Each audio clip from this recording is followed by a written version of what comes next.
VenomousStare, back with game 3 of 3 of IEM Katowice Trap versus Bly. If you've come here for intellectually honest StarCraft cast, you've found the right place. Up here in the top left, Trap, a talented Korean playing Protoss. And again, he's going to go for the Pylon Scouterino, which back in my day was called a 9-pylon scout, but you start with way more workers than that now, so the 9-pylon scout is about as dead as the 6 pool. Past 2 games, we've seen Bly do this exactly, spawning pool behind mineral line, gas right after. This hard counters players who try to be cute and screw you around with an early probe. It also means that you can get earlier speed, earlier roach warren, earlier tech, and if you're a player like Bly, this really opens a lot of different avenues for you. Just for the record, I haven't seen these videos. I haven't seen these replays rather. I didn't watch them live. I didn't watch these tournament games live. I don't know what's going to happen. I'm watching them for the first time, like I'm sure many of you are. So Trap, peculiarly I think, builds a pylon and then cancels it and goes back. He knows Bly goes for a pool first, but Bly just takes his natural at his third anyway. And Trap, of course, is building a cyber within the wall-in of his natural, taking his natural too. He already has a gas popping. So I guess part of the logic here would be that, well, Bly is sort of a cheesy player, and if I can force him, as we see 6 lings here, usually we just see 4, and when I say usually I mean in the past 2 games, because a lot of times Zerg players will opt to go hatchery first against Protoss, not this pool first thing we're seeing versus Bly.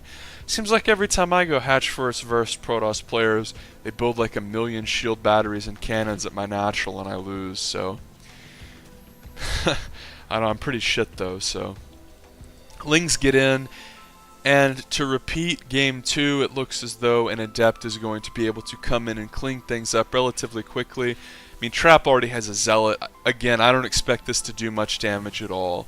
All you have to do is micro your probes and keep them together. The last thing you want to do is just basically be mentally AFK and let the Zerg basically wants to run in, right click one of your probes and shift click run away. Like right click, shift click, right click, and once they kill the probe they'll run away, like sort of like this, but I mean the adept is here, and see Trap micros it away so he knows what's up. So if you ever face situations like this where just a handful of lings get in, the trick is whenever they attack your probes, box those probes, run them to right click them on a mineral line, or have them attack and mineral walk the weak one through. The point is you just really have to react. It's not actually that difficult to deal with. Lots of lings are coming out here for Bly. Now, whenever you see Bly do this strategy, you shouldn't think to yourself like, oh, Bly is basically doing this 6-ling opener because he expects to kill half a dozen probes. No. Like, even on the EU server playing ladder games, Bly isn't going to kill a bunch of workers doing this build. He goes this gas pool opener because he can get an early roach warren, and it enables him to have a lot more aggressive options, and it also hard counters the pylon block opener that we saw. Is this, oof, adept barely gets away. I'm gonna have to rewind a little because I have shit for brains. Trap knows he's playing against an aggressive player. 2 batteries already up, sentry on the way, warp gate almost done, main perfectly saturated, robo on the way. I think this is going to be a tough game for Bly because he's going to be aggressive, but the Protoss player already has the stuff ready. So Bly will aggress upon this wall in, and he's going to get force fielded off. He's going to break one force field, but with the shield battery here, it's going to heal the Zealot relatively well. Look how much damage that Zealot tanked. That was ridiculous. And more lings are coming out here for Bly. Remember, he has no drones at his third base. This is a very aggressive opening. A couple probes come off the line, and the shield batteries are actually empty of energy. 2 more shield batteries coming down. Things are getting hairy for the Protoss player, but the first Immortal is coming up. And Bly is continuing to aggress upon his Protoss opponent. 3 probes go down. With this Immortal out, this is very tricky for Bly. 2 more shield batteries coming. He really should kill the Sartosis pylon. Everything should focus onto the Sartosis pylon. He shouldn't be fighting the army. Oh, come on, Bly. He's going to try to trap the Immortal, but it's just going to live because of the shield battery. And Trap very intelligently blocks Bly off and puts the Zealot on hold position. Very crisp micro here from Trap, as my goodness, that was a very, very close razor's edge type of thing from our Protoss player, and the Zerg is very behind. Now, one benefit to making the initial base of Zerg be pushed off to their 3rd base location is you make it harder for them to transfer stuff, you know, primarily queens and slow roaches. It really screws up a possible 2-base Nidus. It screws up drone transfer. But I really think that if Bly had focused the Sartosis pylon, he would have been better off, because we saw this pylon, which powered pretty much everything in this area, except for like this gate and maybe the Cyber Core, which Cyber Core doesn't need to be powered, it just needs to exist. If Bly had killed that, that Zealot would not have lived, that Immortal would have been in severe trouble as an Overlord goes down.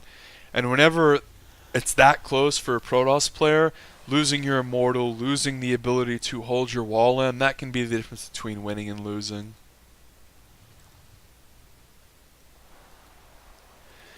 Double Stargate again for Trap, so this seems to be his go-to follow-up. And he's going for double Immortal drop, which is just going to be brutal to deal with for Bly, who does not have a lair. And this is why. Remember, Immortals, their passive ability was changed to be basically an upfront shield, where whenever you first attack them, they had like 2 seconds of invincibility. Whereas before, their ability was they could only take capped damage per attack. So if you had roaches, basically like every single roach attack, the damage was halved. So this means you can use Immortals in a dropping sense and put your opponent in a position where you're guaranteed to do upfront damage without losing anything. And with the increased range of the Warp Prism that came out like, you know, a year or so ago, Protoss players really don't have to be challenged very much when it comes to doing hot pickup micro, because the Warp Prism can be over here and pick up the weak units. Zealots are coming out. They're going to try to damage this 3rd. If Bly loses this 3rd, it will be very, very hard for him to win. And notice that he's walking the Queen straight to this Warp Prism. This is the way you deal with Warp Prism harassment now, is you basically greed with the Queens straight onto the Prism. And notice how even though the Queens were completely committed to zoning out the Warp Prism, 1 Immortal still was saved. Drones were transferred to the natural and Observer is out. And whenever you play someone like Bly, who does a lot of creative, aggressive builds, having an Observer see what they're doing is extremely important. And of course, Bly is going to try to run in, and he succeeds. But I don't know how much damage this is going to do, because the Protoss player will just right-click Mineral Trick everything to the natural. And with shield batteries there, the damage is going to be mitigated. The army will swing up into the natural. And the Ling run-by doesn't do a whole lot. He does see 2 Stargate will be the choice for the 2nd time, and the 2 Stargate is just going to butcher the Overlords. And Bly was not ready for this 2 Stargate play, especially after seeing the heavy double drop Immortal harass. And Bly is simply put in a position where he's behind now.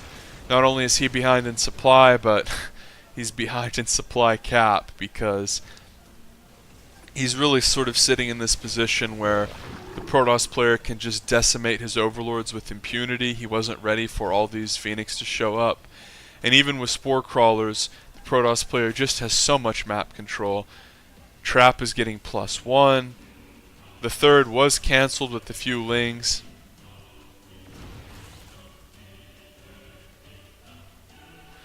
And Bly doesn't have anything that can shoot up.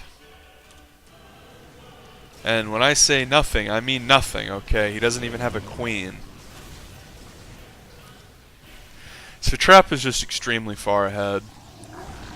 And even with the Spore here, I mean, when 1 Spore versus 6+ Phoenix isn't actually that good.